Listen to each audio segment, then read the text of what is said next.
Bonjour mes experts, bienvenue dans cette nouvelle vidéo où je vais vous montrer comment extraire un brûleur GT300 sur la gamme de Dietrich ici. Donc dans un premier temps, vous verrouillez bien la vanne gaz, la vanne gaz qui est ici, vous la fermez. Enfin, quand vous avez une vanne gaz, vous fermez la vanne gaz avant. Vous débranchez votre prise européenne ici qui alimente votre brûleur, ou alors vous coupez carrément sur l'interrupteur on-off ou 1-0 que vous avez à disposition sur votre chaudière. Ensuite, vous retirez cette colonne d'admission gaz qui est fixée ici. Ok, vous voyez les deux vis de chaque côté, une vis de chaque, un boulon de chaque côté, pardon. Ensuite, vous tirez simplement, Ensuite, vous dégagez la colonne d'admission gaz. Après, sur votre brûleur, vous allez avoir des vis, 4 vis sur le côté. Ce sont ces vis-là, en fait, qui vont sur le côté. Donc, je vais essayer de les enlever pour vous montrer un peu. Regardez, c'est des clés torse mâle. Enfin, c'est des clés 6 ponts mâle, pardon, excusez-moi. Ensuite, je vais les remettre après. Donc, après, une fois que vous avez fait ça, vous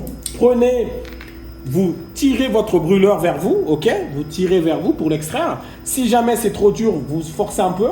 Après, vous allez dégager. Pourquoi? Parce qu'en fait, vous remarquerez que dans le gueulard, vous allez avoir des surfaces ferreuses, donc de la ferraille, qui va venir en fait avec la chaleur se déformer et du coup rentrer en contact avec cette partie ici. Donc là, vous avez ce qu'on appelle le gueulard. Donc là, il va y avoir des buses d'injection gaz.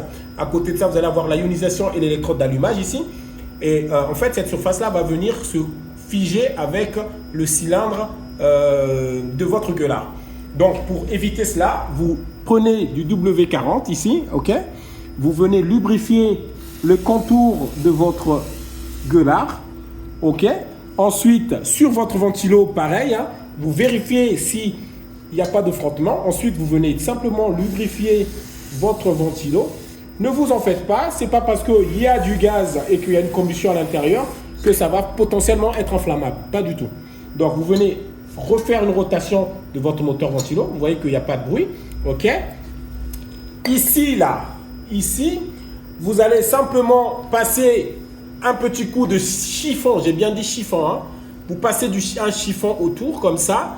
Mais là, j'en ai pas à disposition, mais c'est juste pour vous montrer un peu la marche à suivre. Donc, vous posez le chiffon et vous faites une rotation pour nettoyer simplement les particules qui peuvent être collées ici en suspens. Ne pas utiliser de la toile émerie parce que vous allez en fait réduire la circonférence de votre buse ici. C'est pas bon. Voilà, l'idée c'est pas ça. C'est vraiment le nettoyer simplement. Et ensuite, vous observez vos électrodes et sondes de ionisation, leur état.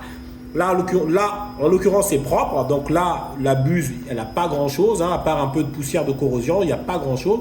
N'hésitez pas à passer un coup de soufflette si nécessaire. Vous vérifiez vraiment ces buses parce que quelquefois, elles sont déformées ou abîmées. Donc là, vous les vérifiez bien. Si elles sont en état, vous le laissez. Si jamais elles sont percées ou déformées, vous faites une préco de le remplacer urgemment parce que c'est très important. Ça va jouer sur votre combustion, mais aussi sur le risque que vous puissiez détonner si toutefois il y a un apport de gaz trop important lors de l'allumage. Voilà, ok? Je vous montre parce que là, je ne vois pas trop ce que je fais. Ok, voilà. Donc là, vous avez l'électrode d'allumage que vous allez nettoyer si toutefois c'est un peu sale. Là, vous avez la ionisation. Donc voilà, l'organe qui permet simplement de détecter la flamme lorsqu'elle est présente sur les buses sur le gueulard. Ok. Le ventilateur d'extraction, donc vous savez très bien que pour faire du feu, il faut un triangle de feu. Donc l'arc électrique, le combustible et le comburant. Donc là, en l'occurrence, le combustible, on va avoir du gaz. Le comburant, ça va être l'air qui va arriver de ce ventilateur. Et l'arc électrique va être généré par ces deux électrodes ici. D'accord? Voilà. Donc, une fois qu'on a fait ça, on a fait la maintenance nécessaire possible. On vérifie aussi le joint qui est juste en dessous là, sur la rampe d'admission gaz ici. Vérifier l'état du joint. Et ensuite, on remet tout en place. Et c'est parti, on remet en route, on vérifie bien que tout est remis en place, les vis sont bien serrées, que le gueulard et la rampe d'allumage est bien en place. Et on rebranche les faisceaux électriques, on ouvre la vanne gaz et on fait un premier essai à blanc, c'est-à-dire qu'on fait démarrer le brûleur avant même que le bloc gaz se déclenche. À ce moment-là, on vient fermer la vanne gaz, donc ici. On ouvre, on laisse démarrer, on laisse préventiler. Une fois qu'on a préventilé, lorsque l'électrovanne gaz va vouloir s'allumer, on vient verrouiller carrément la vanne gaz ici.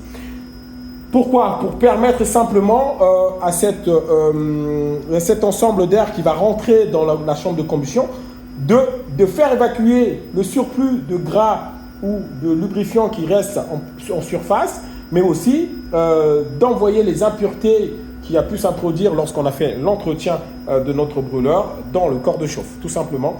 Et aussi, voilà, permettre une bonne observation du fonctionnement de votre ventilo par rapport au fait qu'on a lubrifié davantage.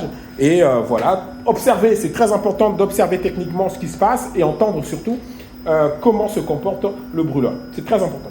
Voilà pour aujourd'hui. Merci beaucoup de m'avoir suivi dans cette vidéo et à très bientôt dans d'autres vidéos, bien sûr. À très bientôt. Oh, ciao!